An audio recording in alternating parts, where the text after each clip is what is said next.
Purple Daily is daily Vikings entertainment. We just want the Vikings to win a Super Bowl before we die. I will ride with this group. Seriously, man. Please. And away we go. It's a Purple Picks edition here on this Saturday, Purple Daily. Don't forget tomorrow, Vikings Vent Line, right after Vikings Niners. The place to be for Vikings postgame. You got two of the best teams in the NFL the next 2 weeks at US Bank Stadium. So this should be a fun stretch here to find out just how good or not the Vikings really are. So we'll get into the categories. We'll get into what the Sharps are saying about this game tomorrow, and we will make our official picks. But, Judd. Yes, sir. You're talking about Livia here again, the sports dad. Little tune-up for the football season. Little tune-up for the football season. Let's get it. Exactly right. I talked about a couple years back, I dropped 40 pounds thanks to my friends there. But you know what? Gained a little bit back. Not their fault. I was off the program. Guess what happened? Ooh, a little bit of a lapse there. But now I am back, and I am doing just great. In fact, look at the weight loss right there. Judd. Yeah, exactly right. Dropping weight with, again, as Phil just said, my friends from Livia Weight Control Centers stopped in at my location on Monday, got all set up, want to drop those unwanted pounds, and I know they're going to peel off. The one-on-one support that I've received every time I go in is absolutely fantastic. Join their nutrition plan today and get your first 8 weeks free. That's right, first 8 weeks for free, plus their medical offers weight loss meds for accelerated results as well. LIVEA, Livia.com, or 855-GO-LIVEA, Livia, folks. I could tell you it works. It works for me before, and it is working again as I drop a few pounds. So check them out. And if you're outside the state, that's absolutely fine, because they also can do the entire thing via conferencing and things like that. Livia.com. Let's start here, boys. What are you most confident in on behalf of the Vikings for this game this weekend? Judd? Ooh, yeah, this is a good one. This is a tough one because this is definitely going to be a bigger test. But you know what? I'm going to go with the defense. I'm going to continue to pound the fact that I think this defense is good.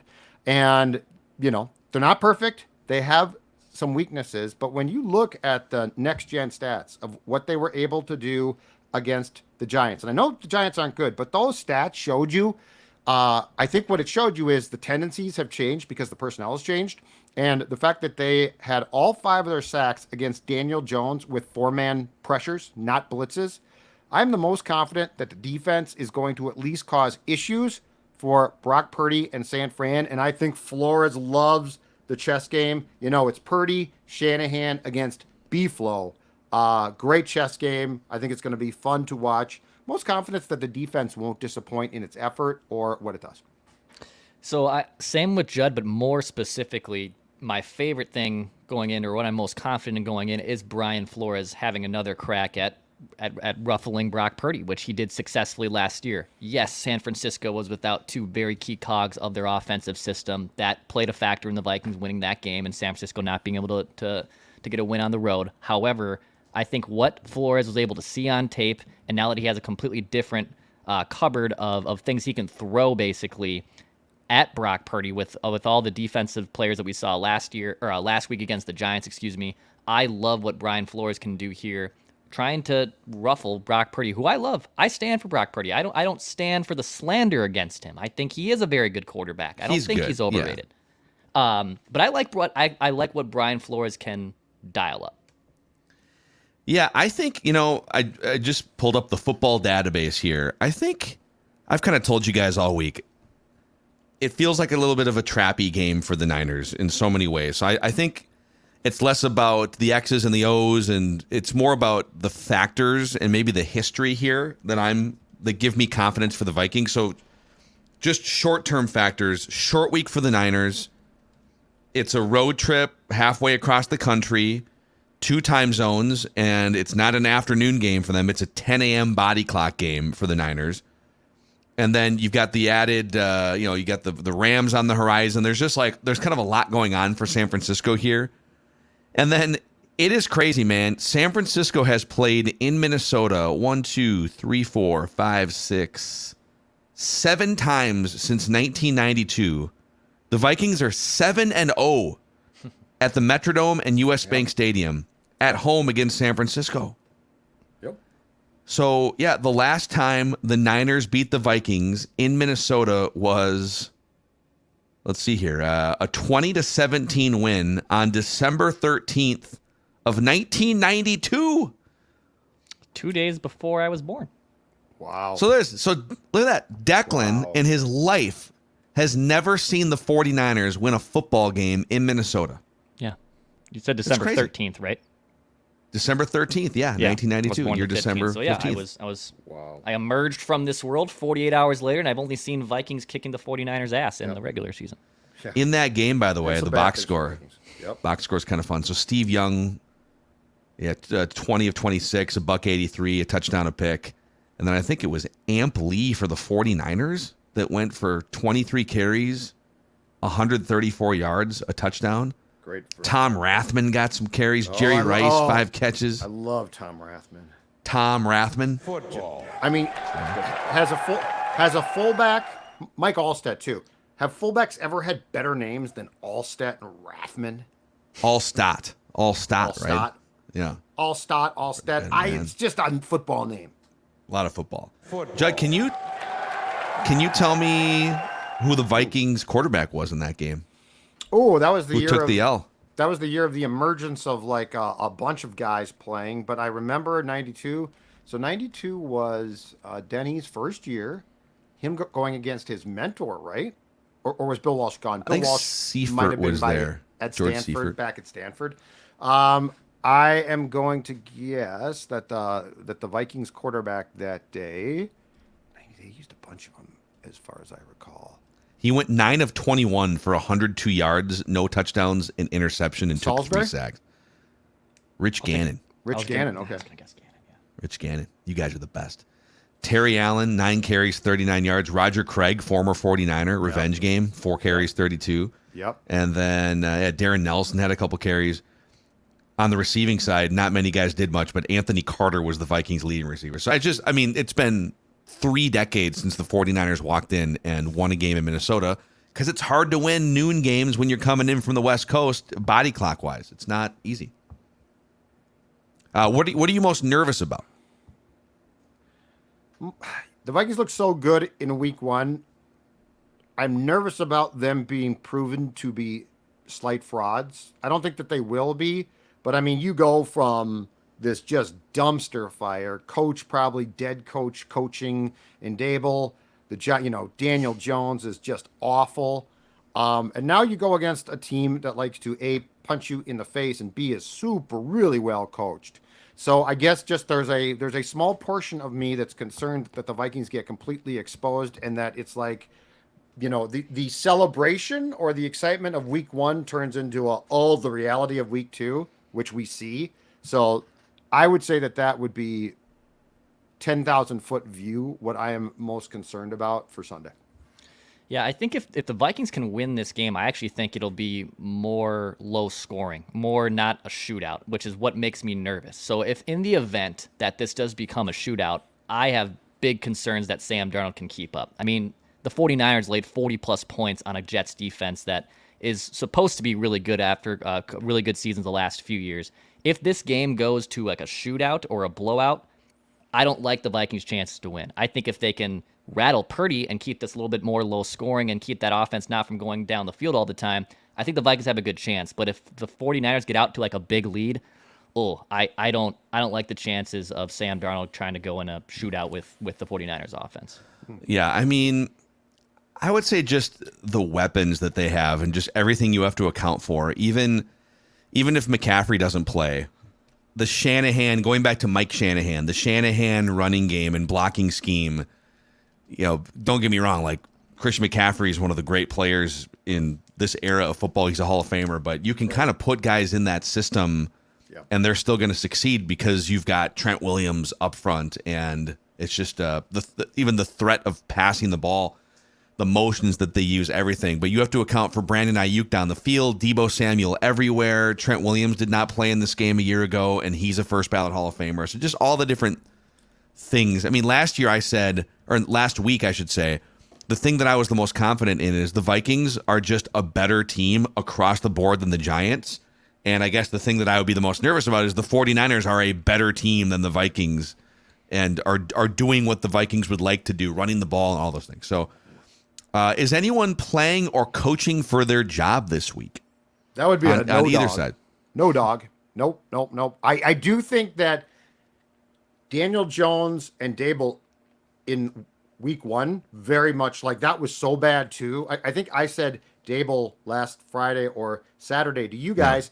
But Jones could be I mean, if Jones continues to play like this, he's going to be benched.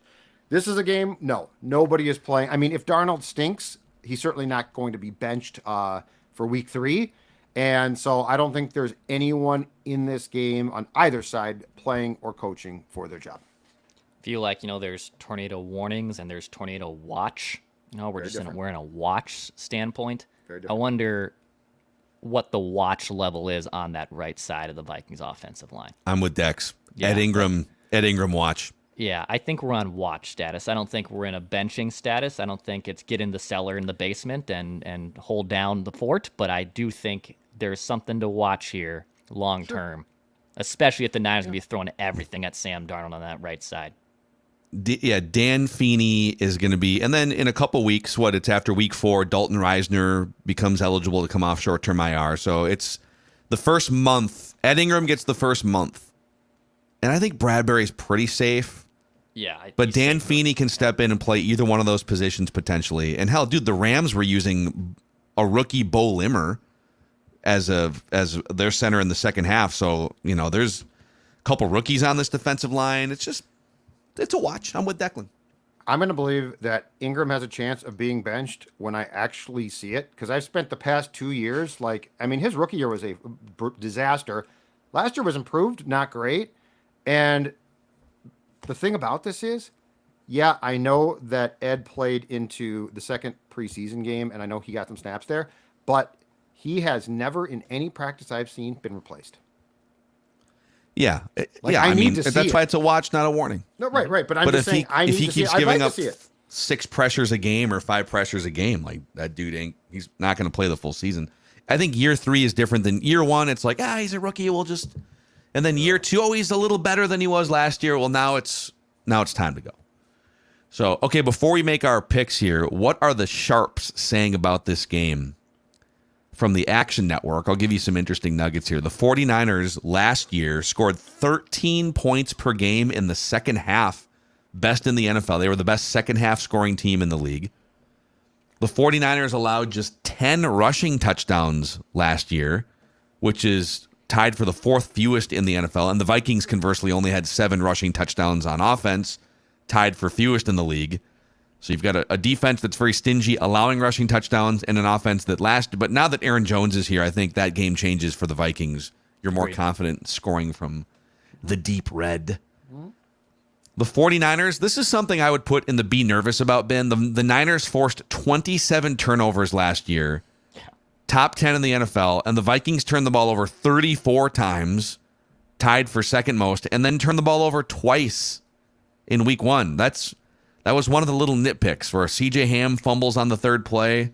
Yeah. And then Darnold, interior pressure, Darnold, ball floats up in the air. Sherfield's got to knock that down. Watching that back on the All-22, sometimes that's going to happen. And if you're a wide receiver, that ball went right through his hand. He jumped up and the ball went through his hands into a defender. You got to knock that down. But still, 2 turnovers. And then the 49ers have pressured opposing quarterbacks on only 14% of dropbacks since week 14 of last year, second worst in the NFL. So the Niners have actually had trouble last month of the season last year, and then early on here, they've had trouble getting pressure on opposing quarterbacks, which is good news for Sam Darnold. Playoff odds via the New York Times or Athletic. The Vikings currently have a 39% chance to make the playoffs, a 16% chance to win the division, and a less than 1% chance to win the Super Bowl. Your thoughts? It's amazing what happens just week to week in the NFL from the first week of the season. I think looking at some of the interesting lines, and I'm excited to do the picks here in just a second, but this has been a really interesting shift that had just happened between the Niners line and the Vikings line from just a week ago when everyone thought McCaffrey was going to play. There's been some interesting trends going into this game, and this does to Judd's point, I think if the Vikings are to lose this game, just don't get embarrassed so people don't call them frauds. Like if this is a close game, I think we can label this, as Royce says, as he hates, a moral victory. Like if this is a competitive, close 4-quarter game, I think there's a moral victory here. But this feels like a very pivotal game for the Vikings to prove some people wrong. Next 2 weeks, I think the next two weeks will set the identity and tone. Yeah, and on the Niners front, so they have a 90% chance to make the playoffs, a 70% chance to win the division, 28% at a first-round bye, and a 16% chance, which is tied with the Chiefs as the best Super Bowl odds to win the whole thing. They also have projected records on here, and the Vikings right now are projected to finish 8-9. So they're kind of right in there with a bunch of other teams. Okay, before we make our official picks, a shout out to the exclusive personal injury law firm of Purple Daily. That would be Nicol Law, which knows that when you or a loved one gets injured, ordinary life can come to a stop. Things can get complicated. And that's where Nicol Law comes in with just a guiding hand to help you get the compensation you deserve after an accident. So Russell Nicol is a huge supporter of, well, us, Purple Daily, and the Vikings as well. Big Minnesota sports fan. Fear the beard, fear the flannel. Russell Nicol and his team are here for you at NicolAlaw.com or give them a call at 1-855-NICOL-A. And I know Dex has been talking about the brand new PXG clubs all week that he got in the mail last weekend. Fall golf season is almost officially here, and you got those new sticks, Dex. Absolutely, I do. I'm super excited to be playing with these new PXG clubs, especially with the hybrid that I was able to find and the Iron Challenge. You know, people are always looking to update their game. And right now, just $149.99 a stick. It's great price for a great golf iron. These are missile launchers, dude. These have forgiveness in them to make your game a little bit easier. Go to pxg.com, find a bay, find a booking spot to get a fitting. And if these irons do not outperform your current irons, they'll give you a $100 MasterCard rewards card. Go to pxg.com. Offer ends October 7th. Okay, who wins, who covers here? So last week, we all picked the Vikings to win and cover against the Giants. So we're all 1-0 on the season. Off to a great start here, boys. This week, the number that I grabbed, and it's been changing, Vikings 5.5-point underdogs at home. 73% of the bets are on the Vikings. But get this, 82% of the money is on the 49ers. So and this is from Action Network. So what that tells you is, just like looking at the Niners, only 27% of tickets are on the Niners to cover, but 82% of the money. So a lot of bigger bets are coming in on the Niners. I don't know if there's just like some big groups or some big fish that are really, really confident in the Niners here. Yep. But that you don't often see that big of a discrepancy in where the bets and the money are landing. Yeah, a couple of things off that point before I provide my predictions is I think the injury report is playing a role here. Now, McCaffrey didn't play week 1, but they replaced him with a Slappy who had a great day. So, like, that sort of proves that the San Fran run game is still going to be good, especially against the Jets. But, you know, the Vikings injury report in the past day has changed now. So, Addison with the ankle has not practiced, and I think he's out. And we can't downplay that. That's a big loss. Like, Naylor had a really good camp, and I like him, but he's not Jordan. Also, added to the injury report yesterday, didn't practice, Harrison Smith. Interesting. He played a ton of snaps again. There was no rotation on Sunday. And then the good news was Andrew Van Ginkel on Thursday, limited in practice, which leads me to believe they're just being careful there. And he told Doogie that it's a cautious thing. Okay, but that's good. That's awesome. But yeah. So I think he's going to play.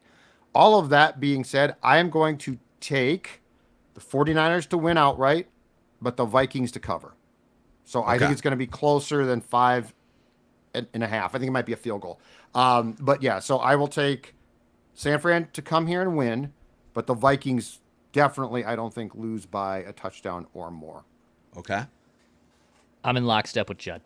I think the Vikings are able to cover this 5.5, but I think the Niners win. I just think the Niners are a better team. They're going to beat you up a little bit. And I'm very curious to see how the Vikings perform against one of the premier teams in the NFL. Maybe this is a spoiler for next week's pick. Oh boy. But I think I like the Vikings' chances of beating the Texans at home more than San Francisco. And if you can split these two games, you'll take that as a win. I think it's more likely a win happens against Houston than San Fran. So 49ers win, but the Vikings do cover. Yeah. I mean, I've been hitting at this all week. So I'll for sure take those points. So give me the Vikings to cover the 5.5. And I'm going to stand by my guns. I've been saying this since the like 2 schedule predictions ago, that this just looks like a game, for all the reasons we've talked about, that feels like on paper, yeah, Niners are going to go in and beat the Vikings, but when you dig a little bit deeper beneath the surface, this game should be very competitive. So I'm gonna put my hypothetical money where my mouth is here, and I'm gonna take the Vikings to win this game outright. All right. That's not a prediction. That's a spoiler for those of you watching and listening at home. So we all have the Vikings covering the 5.5. You guys have the Niners winning. I have the Vikings winning this game. Regardless of what happens, we'll be here for you guys on the Purple Daily YouTube channel for Vikings Vent Line right after that thing's over. So Hope you're right. yeah, boy, if they start 2-0. If you're right. But if they can split these next 2, man, and then get to that Packers game, maybe against Malik Willis, and then a 40-year-old Aaron Rodgers in London, like 3-2 into the bye week is very much in play. If they can go 2-2, get to 3-2 bye week, and then see what happens. So I don't really want to shave this off on Sunday. So yeah, if they lose, are you wife. shaving it on the show? Is that Your poor wife, she hates it. she doesn't like. I don't know. I think it's slowly growing on her. Is it growing on her? I think. I mean, I'm gonna be wearing a black tux tomorrow at today at a wedding. So Oh, it's a Friday nighter, huh? it's a Saturday wedding. But Saturday wedding. But I have the mustache. I might do a bow tie. I we're don't know. I recording might this go. on a Friday, just Friday, yeah. so you Yeah. Yeah, I think people. I tried to probably give the do that. illusion that it was today. Yeah, I don't need to give And then I illusions. think, and then Judd Our fumbled fans the are very snap. smart. I'm wearing the same clothes I did on Friday. I wouldn't wear the exact same shirt. Same shorts for sure. Like those I'll just continue to wear, but yeah, I wouldn't wear the same shirt. It's pretty gross. So, all right, we'll see what happens here, boys. It's Purple Daily, Purple Pick Saturday. We just want the Vikings to win a Super Bowl before we die.